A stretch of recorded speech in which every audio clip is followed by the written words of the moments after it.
Ens trobem en els dipòsits de l'Arxiu Municipal de Xàtiva amb l'objectiu de parlar-vos dels documents que custodiem en ell i que són la matèria prima de l'arxiu.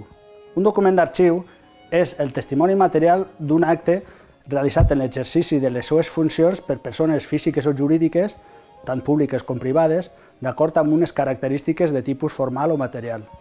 Ja en 1985, la Llei de Patrimoni Històric Espanyol senyala la gran quantitat de documents que es poden guardar en un arxiu i conservar, ja siguen documents sonors, imatges, audiovisuals, textuals i en diferents suports, incloent ja l'informàtic.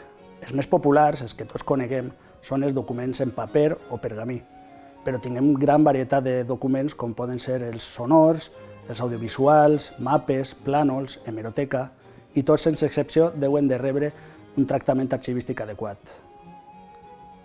Parlant més concretament dels arxius municipals, com el de Xàtiva, hem de dir que la majoria de la documentació que es conserva és documentació administrativa, però també pot tindre informació de tipus històrica o legal.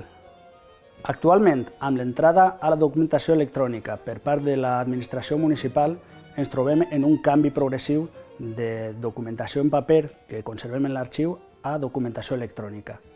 Això suposa un canvi de paradigma en el qual l'arxiu començarà a custodiar documentació electrònica més freqüentment que en paper.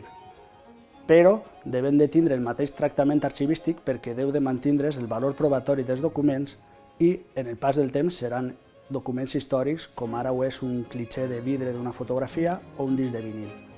En qualsevol cas, i siga el tipus de document que siga, el tindrem al vostre abast en l'Arxiu Municipal de Xàtiva.